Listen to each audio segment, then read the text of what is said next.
Nagalag ba pod ka panagsa?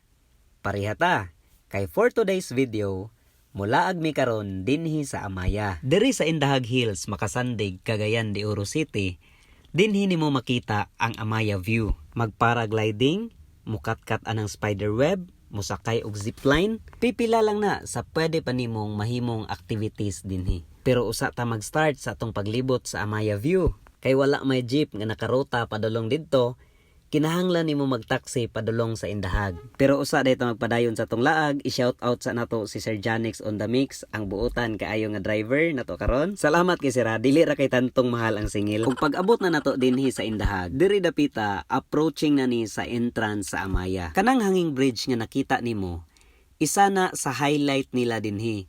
Kay gibutangan nila nag-transparent glass para makita nimo kung unsa kalalom dinhi sa ubos. Ug pag-abot namo dinhi sa ilang lobby, sa walay langan-langan, nagbayad nami dinhi sa cashier. Naglinya ming upat diri karon kay ija-ija man gud migbayad ani. Ug advance happy birthday day ka Ma'am Herong. Ma'am, sana malibre niyo po kami sa entrance fee. Ug pag humana mog bayad, libre na ka nga maglaroy-laroy dinhi bisag asa.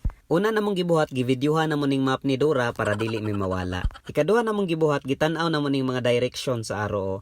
Mo follow lang ka diha kung asa imong gusto adtuon. Pagbaba namo sa stair, nakita namo ning grabe kadagko nila nga mga bao dinhi. Ug kini day nga time padulong nami sa paragliding area kay interesado man gud akong kauban.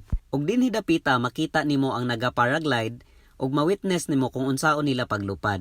Ug kani akong kauban nga medyo isog yod, mauna ni ang next nga molupad karon. Diri dapita mauna ni iyang orientation kung unsa iyang buhaton kung naa na siya sa hangin. Ug sa time nga excited na unta mi kay siya na ang molupad, wala gyud mi giswerte na cancel iyang flight.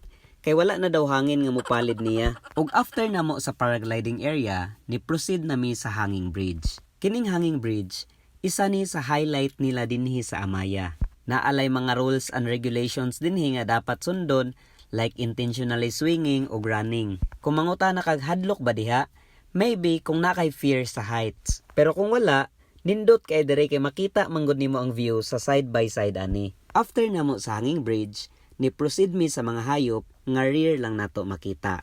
Isa na dinhi kaning kabayong gagmay nga ginatawag nato og pony. Naapoy mga donkey diri, mga maamo kay mga naong.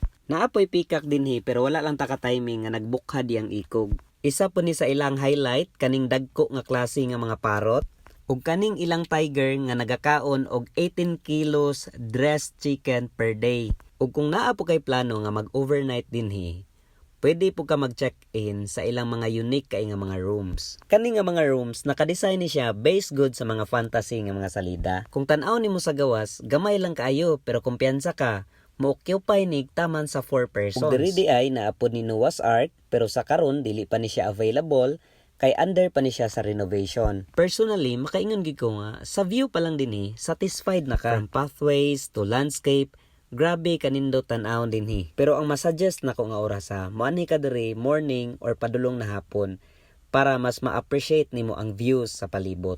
Ug ang pinakalas namong tan-awon, mao ning mga naka-display nga karakter nga naka-base sa Transformer movie. Ug diri pod makita nimo ang realistic nga pagkabuhat nga helicopter.